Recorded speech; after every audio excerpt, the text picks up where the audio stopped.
नमस्कार, प्रदेश के number 1 news channel news 18 Rajasthan पर आप सभी का स्वागत। मैं हूं आपके साथ हेमंत कुमार और आप देख रहे हैं न्यूज 18 प्राइम।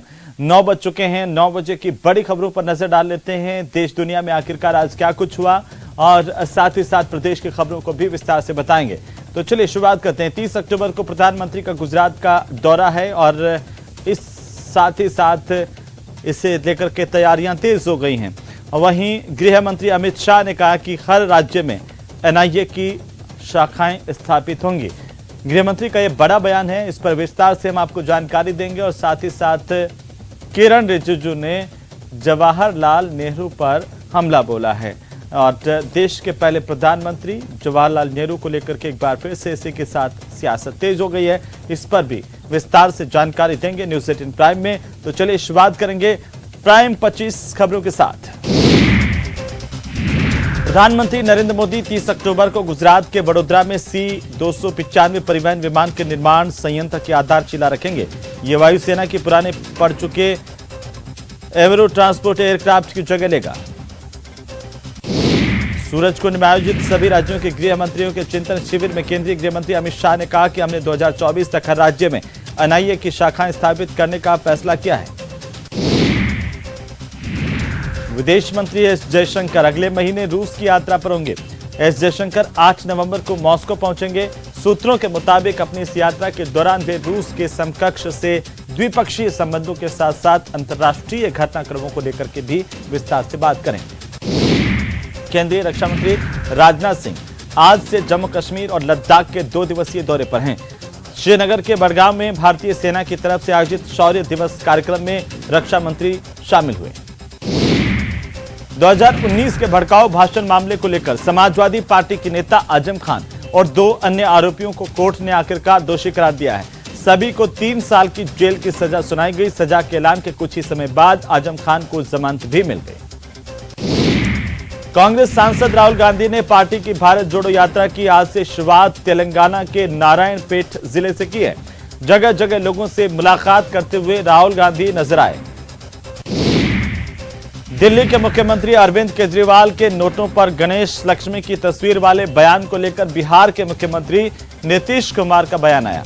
नीतीश कुमार ने कहा कि कुछ लोग क्या क्या कहते रहते हैं, पता ही नहीं। दिल्ली के मुख्यमंत्री अरविंद केजरीवाल ने ट्वीट कर केंद्र की सरकार पर निशाना साध दिया। उन्होंने अपने ट्विटर पर लिखा कि गंदी राजनीति के चलते प्रदूषण को कम करने के लिए सरकार जो कदम पिछले कई सालों से उठा रही है उन्हें रोकने की कोशिश की जा रही है। तो वहीं ब्रिटेन के नवनियुक्त प्रधानमंत्री ऋषि सुनक ने अपने मंत्रिमंडल की पहली बैठक की है। सुनक प्रधानमंत्री प्रश्नकाल सत्र की तैयारी कर रहे हैं, जो ब्रिटेन के भारतीय मूल के पहले प्रधानमंत्री के नेतृत्व की पहली बड़ी परीक्षा होगी। पाकिस्तान के प्रधानमंत्री शहबाज शरीफ अगले सप्ताह राष्ट्रपति शी जिनपिंग से मिलने चीन जाएंगे। इस यात्रा में उनके साथ विदेश मंत्री बिलावल भुट्टो और अन्य उच्च स्तरीय प्रतिनिधि मंडल भी होगा। बीसीसीआई की तरफ से अनुबंधित भारतीय महिला क्रिकेटर्स के लिए वेतन इक्विटी नीति के तहत कार्यान्वयन की घोषणा की गई है। यह ऐतिहासिक फैसला पुरुष और महिला दोनों क्रिकेटर्स के लिए मैच की फीस एक समान होगी।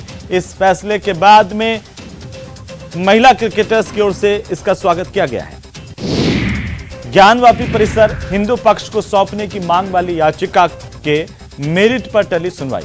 अब सुनवाई 8 नवंबर को होगी। इस दिन इस मामले में ऑर्डर आ सकता है। वहीं उदयपुर नगर निगम की ओर से आयोजित मेले में महापुरुषों की तस्वीर के पोस्टर लगाए गए थे, लेकिन मेला खत्म होने के बाद इन पोस्टर्स की बेकदरी को लेकर के सवाल उठ रहे हैं। ऐसे में अब एक वीडियो सोशल मीडिया पर तेजी से वायरल हो रहा है और इसके बाद वहां के पार्षदों की ओर से जोरदार प्रदर्शन किया गया और कार्रवाई की बात की गई है।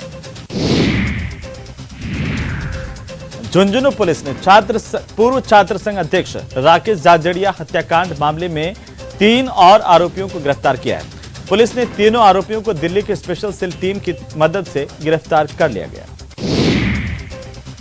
मुख्यमंत्री अशोक गहलोत ने प्राइवेट अस्पतालों पर जमकर निशाना साधा और उन पर लूट मचाने के आरोप लगाए हैं। सरकारी मेडिकल कॉलेजों के प्रिंसिपल्स की बैठक में सीएम अशोक गहलोत ने पहले चिकित्सा विभाग की समीक्षा की और साथ ही कहा कि प्राइवेट अस्पतालों ने लूट मचा रखी है, उन्हें लूट मचाने की छूट नहीं दी जा सकती है। तो सीकर के फतेहपुर में आयोजित एक कार्यक्रम में पहुंचे पीसीसी चीफ ने बीजेपी पर जमकर निशाना साधा। डोटासरा ने कहा कि कांग्रेस ने लोकतांत्रिक तरीके से अपने अध्यक्ष का चुनाव किया, हिम्मत है तो बीजेपी भी ऐसे अपना अध्यक्ष चुन करके दिखाएं।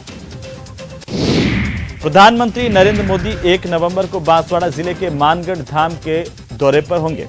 इस दौरे को लेकर के बीजेपी पदाधिकारियों कार्यकर्ताओं की बैठक लेने के लिए बांसवाड़ा पहुंचे केंद्रीय मंत्री अर्जुन राम मेघवाल ने सभी की बैठक ली और कार्यक्रम को लेकर विस्तार से चर्चा की। अलवर के तिजारा में 2 समुदायों के बीच मारपीट के मामले को लेकर के बीजेपी और कांग्रेस के नेता आमने सामने आ गए। शेखपुर अहीर थाने के सामने प्रदर्शन के दौरान भारतीय जनता पार्टी के नेता और कांग्रेस के विधायक के बीच में जमकर बहस हुई।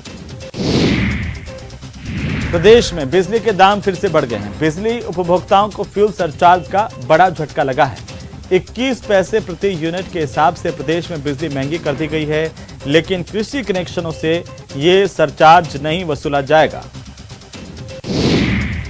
आर्थिक संकट से जूझ रहे राजस्थान रोडवेज विभाग के 3 अधिकारी अब 1 नवंबर को इंग्लैंड का दौरा विभाग के खर्चे पर करेंगे।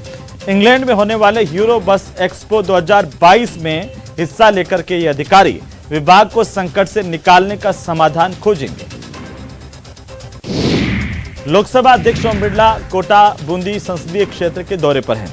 उन्होंने शक्तिनगर कैंप कार्यालय में जनसुनवाई की, लोगों से मुलाकात की और सभी को भाई दूज की शुभकामनाएं बधाई दी। राजसमंद सांसद दिया कुमारी ने केंद्रीय रेल और दूरसंचार मंत्री अश्विनी वैष्णव से मुलाकात की है। संसदीय क्षेत्र राजसमंद के विभिन्न स्थानों पर रेलवे सुविधाएं विकसित करने के लिए रेल मंत्री से दिया कुमारी ने आग्रह किया है। कोटा में एक घर की अलमारी से कोबरा निकल गया, जिससे हड़कंप मच गया। कोबरा सांप कपड़ों के बीच में दुबका हुआ था। किसी ने अलमारी खोली तो अचानक से ये फन तान कर बैठ गया। इसकी जानकारी स्नैक कैचर को दी गई और इसके बाद स्नैक कैचर मौके पर पहुंचा, इस कोबरा को पकड़ा, जंगलों में ले जाकर छोड़ दिया। वहीं बिहार के गया कोडरमा रेलवे लाइन के गुरपा स्टेशन के पास मालगाड़ी के 53 डिब्बे पटरी से उतर गए। उतरी हुई मालगाड़ी के एक डिब्बे को एक इंजन घसीटता हुआ आगे तक ले गया। हालांकि किसी जनहानि की खबर नहीं है।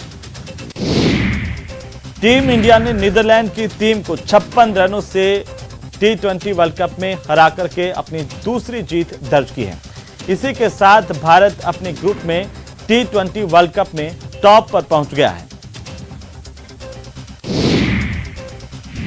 चलिए अब आगे बढ़ते हैं। केंद्रीय मंत्री किरण रिजिजू कश्मीर के मुद्दे पर लगातार हमलावर हैं और ताजा हमला उन्होंने एक लेख में किया है, जिससे सियासत गर्मा गई।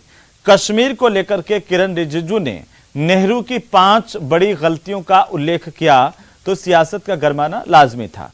उन्होंने अपनी बात को बल देने के लिए कुछ साक्ष्य भी अपनी तरफ से दिए। ये खास रिपोर्ट देखिए।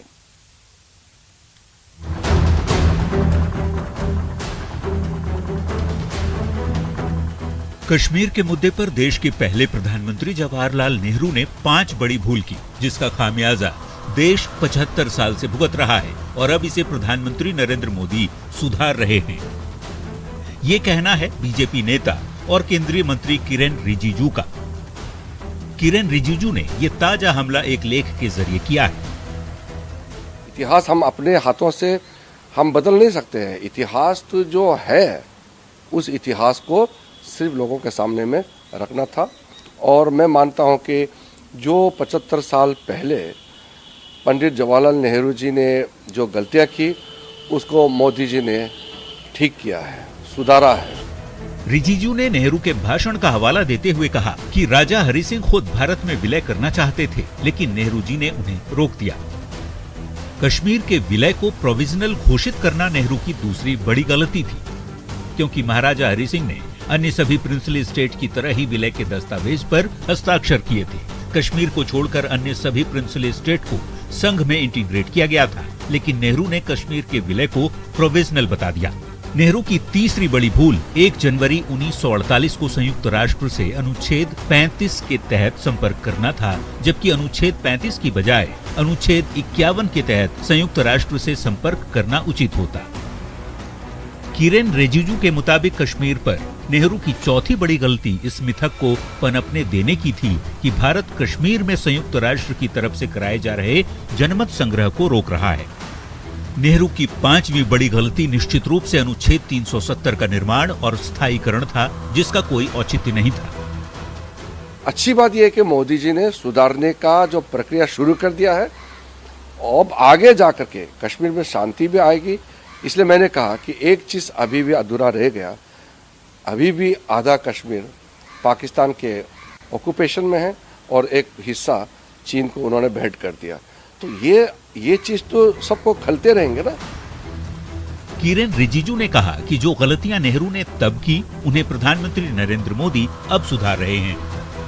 देश के गृह मंत्री अमित शाह ने भी दावा किया कि जम्मू कश्मीर से धारा 370 के हटाए जाने के बाद वहां के हालात काफी सुधरे हैं।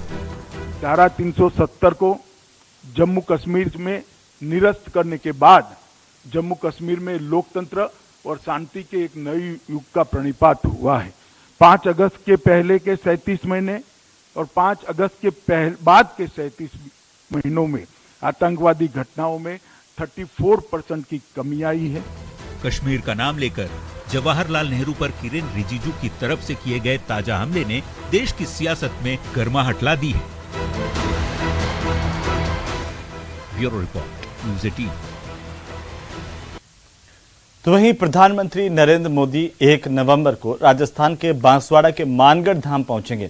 इस दौरान प्रधानमंत्री मोदी 110 साल शहीद सैकड़ों आदिवासियों को श्रद्धा सुमन अर्पित करेंगे और संस्कृति मंत्रालय की ओर से प्रधानमंत्री के दौरे को लेकर तैयारियां शुरू कर दी गई हैं।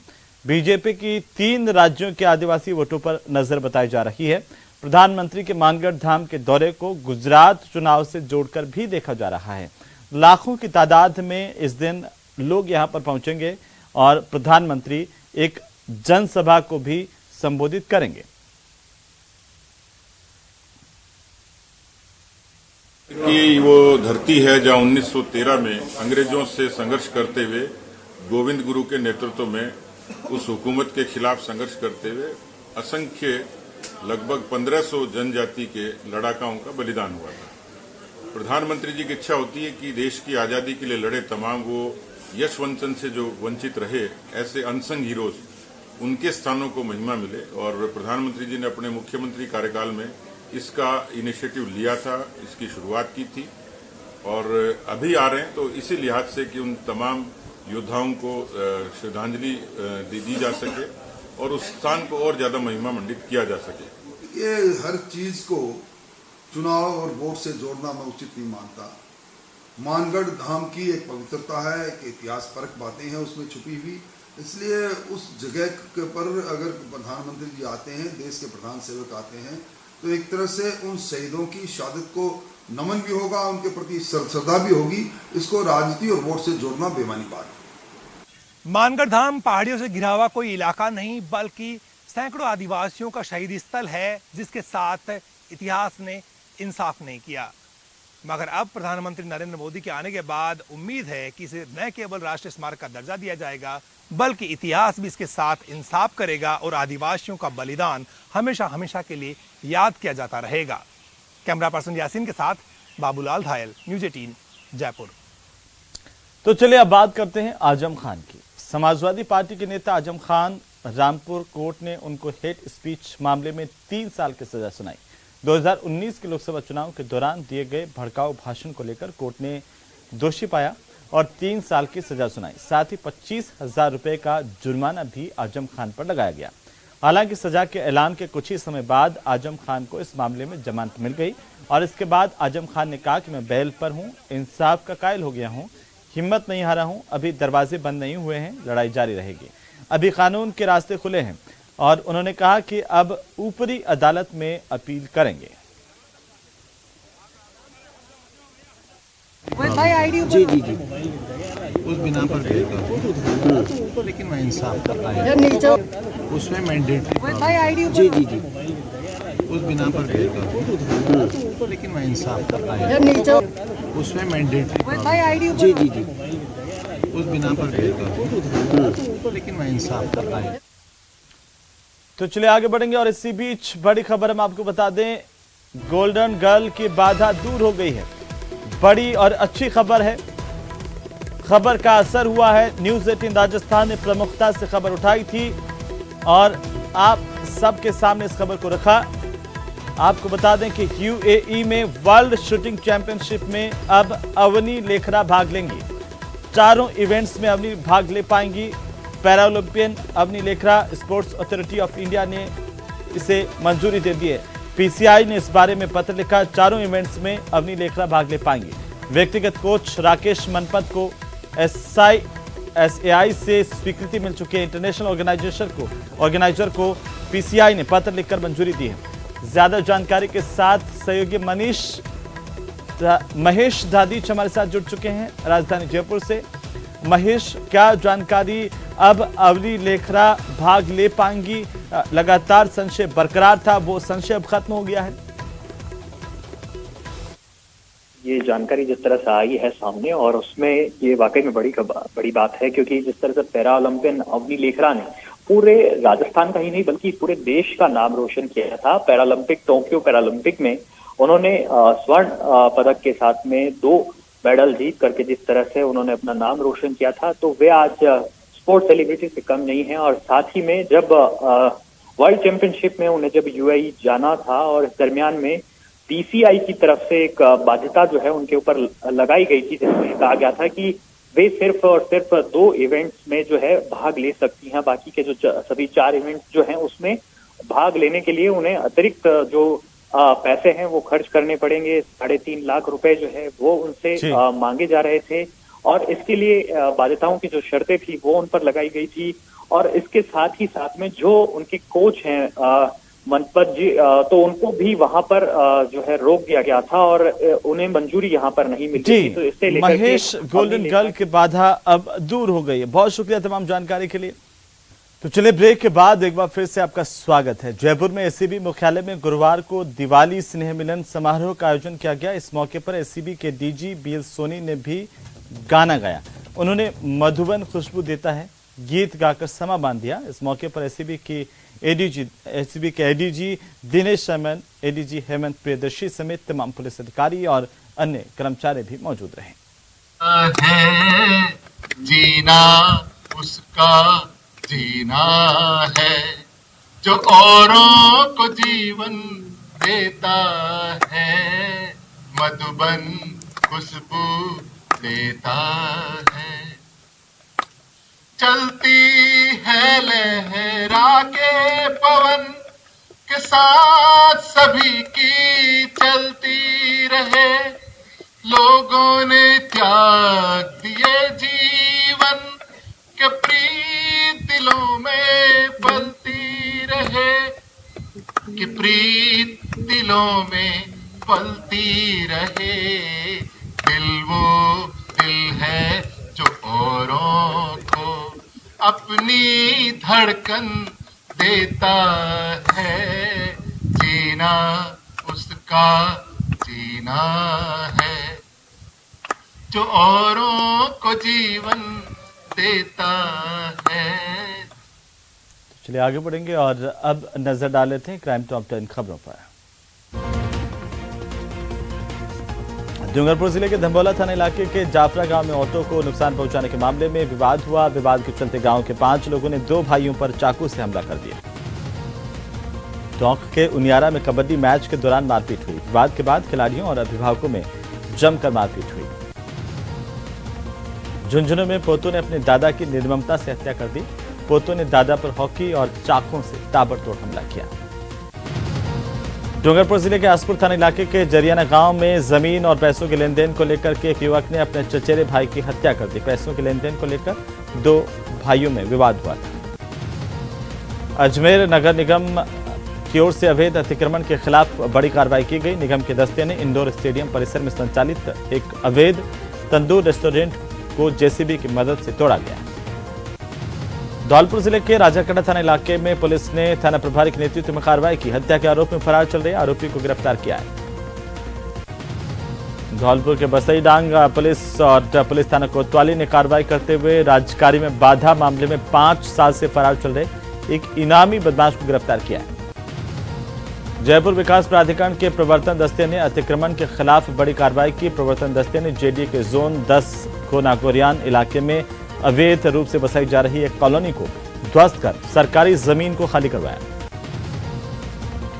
तो करौली कोतवाली पुलिस ने बैंक में नकली नोट जमा करवाने के आरोपी 2 लोगों को गिरफ्तार किया है। पुलिस ने आरोपियों को कोर्ट में पेश किया। झुंझुनू पुलिस ने पूर्व छात्र संघ अध्यक्ष राकेश जाजड़िया हत्याकांड मामले में 3 और आरोपियों को गिरफ्तार किया। पुलिस ने तीनों आरोपियों को दिल्ली की स्पेशल सेल की टीम की मदद से गिरफ्तार किया है। और इसी के साथ ही इस बुलेटिन में फिलहाल इतना ही। आप देखते रहिए न्यूज़ 18 राजस्थान। नमस्कार।